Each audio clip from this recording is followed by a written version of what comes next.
those of you who have kids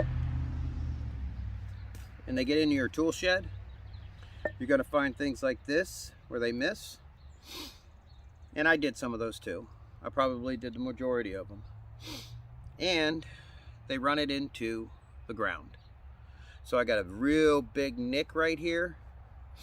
I don't know if I'm going to be able to get that out, but I'm going to put a new head on here. I've been trying to get it out, but obviously unsuccessful. So YouTube says I got to cut this off, and I guess I pound it out that way. So I'm going to go to my shed where I have a vise after I cut this off and try to get it out. So I'll be back. Obviously I can't do that out in the field, so I wouldn't have a new axe handle anyway. So we're gonna try to do that, and in the meantime I'm gonna cut it down to 26 inches because I did explain that in my first video. So we'll see what happens. Well, here we go, it's out. So basically I drilled down this hole, and then I was able to chisel the other side because it basically busted the center out. So I guess that's how you do it. All right, after all that overthinking, over-engineering, wasting more time, I figured I'll just beat it down with a sledgehammer, and it seems to be working. It's further up than I had it. I had it flush, so I only got that much to go. So that's how you do it. Cut it off, drill it off, use a chisel to get the thing out, and beat it on with a sledgehammer. I suggest you do that now because you're not going to have that out in the field. So here we have it. Old head, new handle. I shortened it about 4 inches, smoothed it up. Put a hole in it in case I wanted it. Did not remove that barcode, but I'll do that, and that's it. Yeah, it's blade needs some work, but I'm gonna keep trying to hack at this thing, and that cut is gonna be where it is. But I don't know.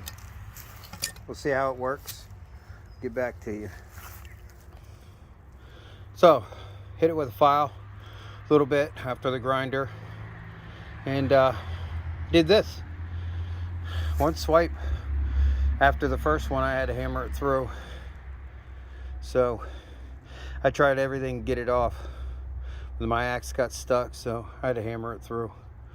But regardless, I got some split wood. Maybe I can quarter a lot of this and use it for starting fires. But anyway, I like the axe. I like the shorter handle. I feel like I have more control. I don't know why, but I use the whole handle, and I've got all this control. And let's take a look at my blade. Sorry about my fingers. Blade still looks good. It's still sharp, but just got to take care of it. You want to keep it. See, it held up for a week. Walmart tarp. During cover, I'm going to show how to reinforce these, but the bungee cords really help for now. And then gear we're working with today is my LBE. I changed to my 3-day pack. Got rid of the 43 liter, and then got 2 packs here. Here's my 10Cs, and when I say 10Cs, it's David Canterbury's 10Cs, and then I have my Urban pack here. So that's all we're going to work out of. First things first, we're going to start a fire, and then we're going to go over some cutting tools. So first thing we need to do when we set up camp, obviously, start a fire. Now, I've got all this dry stuff that I've been saving. You know, one of the things I said about fire that people may just want to debunk is that fire needs chaos, or I specified a box fire, and you know, a lot of these other bushcrafters, not that I'm one, a lot of these other YouTubers that I watch, they you know, they say fire wants chaos, and that's true. But like I said, I'm a little OCD, so I have a problem with disorganization. So it's my problem. But, anyway, I got a bunch of dry wood. Long story short, wife had knee surgery, so I've been off this week, but haven't been able to get out here. And I don't even want to go over fires, so I'm just going to set this up real quick. But I did want to show you one of the things that I wanted to try, but during fire I forgot about it. This is basically, it's a cotton ball soaked in wax. You can get 50 of them for about 10 bucks on Amazon. But I found that unrolling this really helps it hit a spark. And I got a new Ferro Rod. I'm going to show you tools. There's heard a car door, so I got to go investigate that. But the other thing I wanted to show you is looking around for some stuff. I may have found some birch. So I'm gonna get a bunch of this bark on here.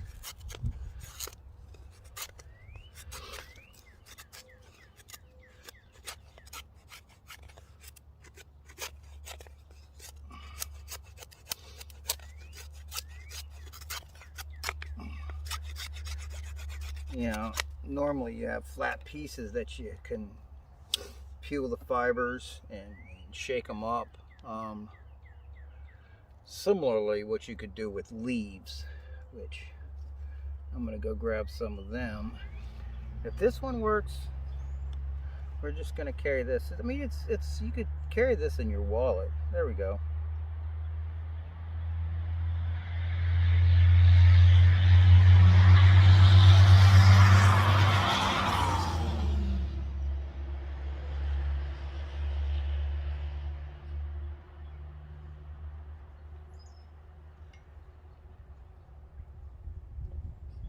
The thing with fire is I've got to learn to be patient. Just because it's smoke doesn't mean it's on fire. You got to see that flame. And you can't overfuel it.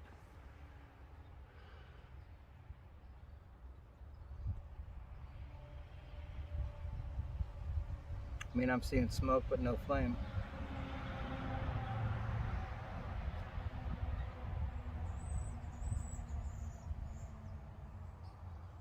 That smoke, the other thing I found out is smoke goes towards objects. So I saw a Dakota fire hole, and we put it next to a tree. Ranger Andrew did, and we're gonna try that because I'm into subdued fires. Because if the shift happens and I'm still here, which I shouldn't be, I burnt a hole through that. But just in case I am, we'll just I'll be able to stay covert and, you know, low profile campsites. Okay, look, we got flame. Okay, let's put some little sticks on there, not a leaf. Okay, the leaf cut. Okay, I'll do a leaf. But the more drier the wood, the less smoke you're gonna have. You know, I'm not into really making lunch and cooking out in the outdoors unless I'm really, you know, out there, because to me the backyard's just the backyard. So I'm just gonna have to go this way now. See, I still get my box fire, but you know, there's a lot of people that'll just put this over here, no matter what sizes. But obviously they're all smalls. They collect all smalls. Like I said, I'm not a hater. It's just, you know, people see, I could smother it that way. Now I got a lot of smoke going on. See about patience. Now I still have a fire over here, but I don't have patience.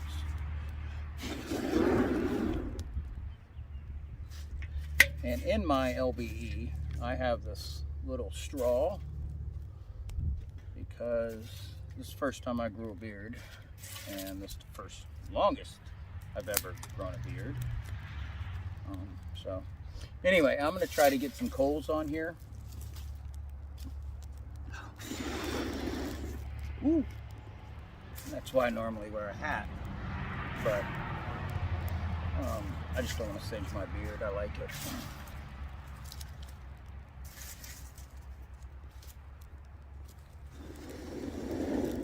All right, so let me explain some of these. So this Urban pack here, the black one, I keep this knife in there. It's just a mossy oak, like a fishing knife, and then keep a set of multi-tools. Now, you know, multi-tools, obviously all of them are going to have one of the best tools to open up a can.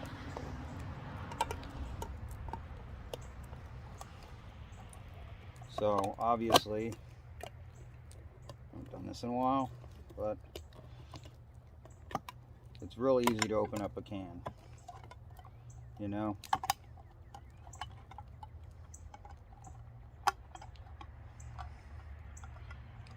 So I'll finish that later. Obviously, it's got other things on it. It's got a knife, little Phillips screwdriver, an awl, and each of mine are different. Like this one has a saw, which is very important. That's why I've got it in one of my bigger kits. And this is a serrated knife, and it's got a couple of flatheads. And this one actually has a ruler on it too, and a file. So this is a real good knife to have because of all its features. I don't really care about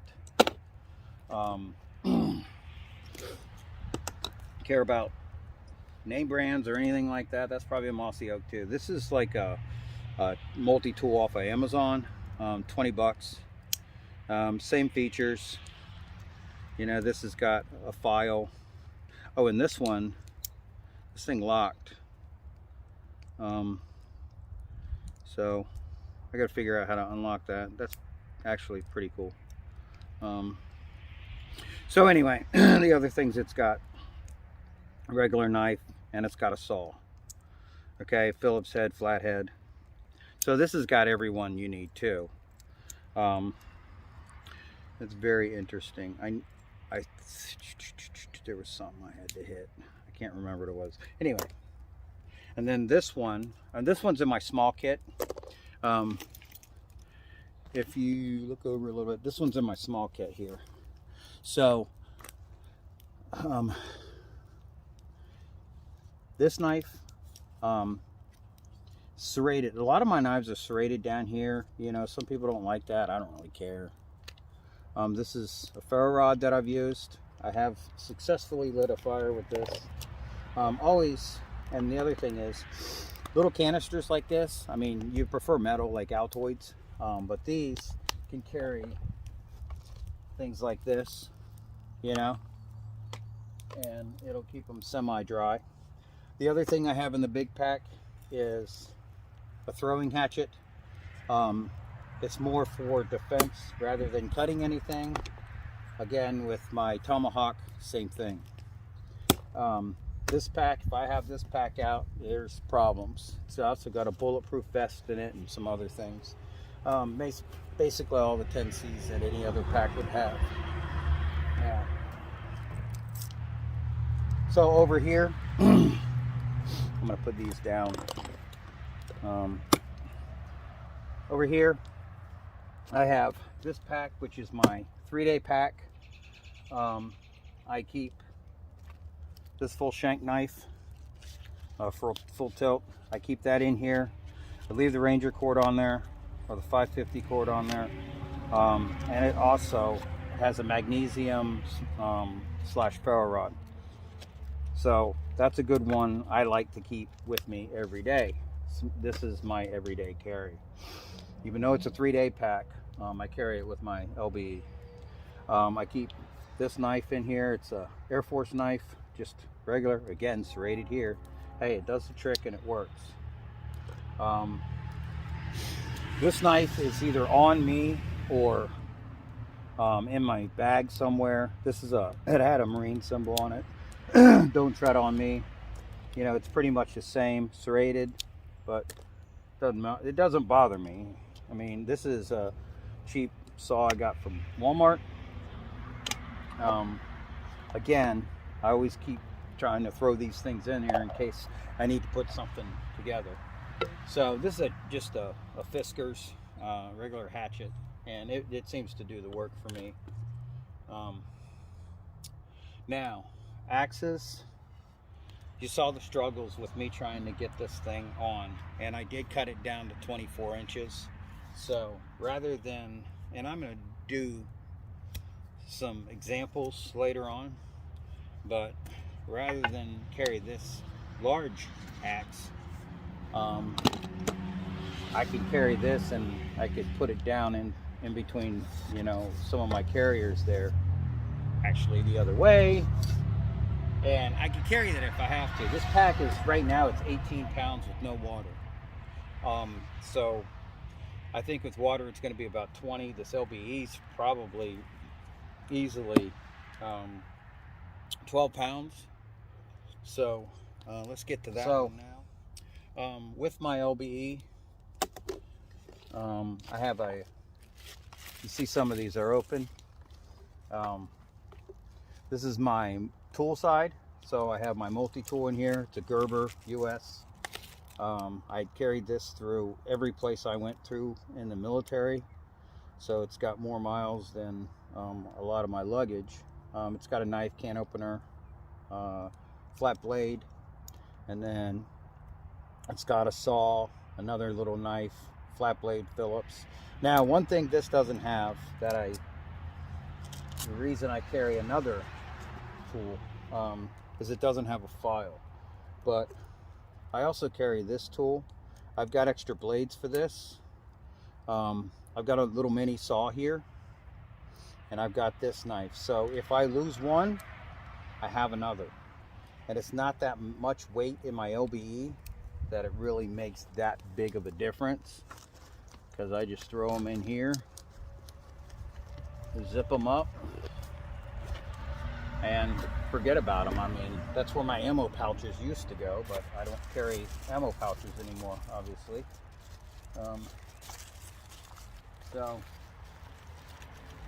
This is my firebox. So, I mean, you could tell by the markings on the outside, fireman's flag. And if you don't know what that is, you need to find out. The other tool I didn't even get out. This is my little hatchet. Well, ooh, that's not good. So it's a little throwing hatchet, but it's really thick, and it works out really well. I'm very happy with it. I just put this one on the belt, but I'm not sure I'm going to keep it on the belt because I don't really have a way to secure it. And then I have my pilot survival knife, complete with ladybug. Come on. They've been all over the house this year. Oh, you're trying to get off here. Come on. There you go. All right, so that's basically, you know, the tools that I use. I don't have a bow saw. I want to get one. I can function, but like, I'm just starting out. I mean, I'm probably in my second month of doing this, and I had a lot of this stuff already. I mean, most of it, 90% of it I had.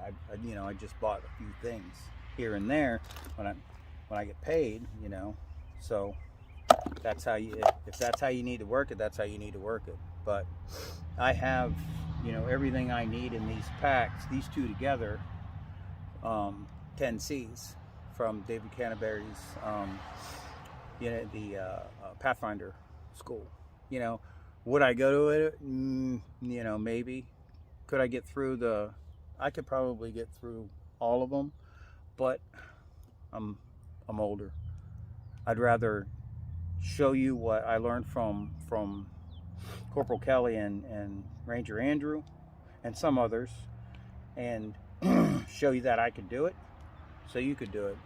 Because I mean, it's not that hard. It's just they make it look real easy, and it's sometimes not real easy. So started a fire very easy today with, you know, the sun. So I'm going to post that with this, and you know, we'll go from there. I do want to chop up a couple of logs, show you the difference in using a short or long handled axe. But some things aren't the best from Amazon. I just snapped that sucker. I don't believe it, but I did. So we're going to go with the old P38 for large cans. Not sure what you call it, but I do know how to use this. And they never fail. One of the few things I have from my field gear that didn't get stolen. So we got all that. I got to wash that off though. We'll leave that here. But I'm gonna throw this guy on. Just wanted you to see that. So it looks like my beans are done. So I'm gonna take these out of there. I did tape up my magnifier, so we'll see if that works starting a fire later. This is not about fires, but I love to start fires. So using my multi-tool, take this thing off. I found a bunch of these logs, and one of them has the setup for I think it's called a tornado fire, and I'll look that up, but we'll go through there and we'll burn that one day, where basically it has a hole in the top and then a hole in the side that you feed, and you can actually put stuff on top, the rocks on top that you could put a pan on to cook on. That would be really cool. I've seen a bunch of them made differently, so you know, we'll just go with the flow that way, and I'll just keep showing you these things that I find interesting.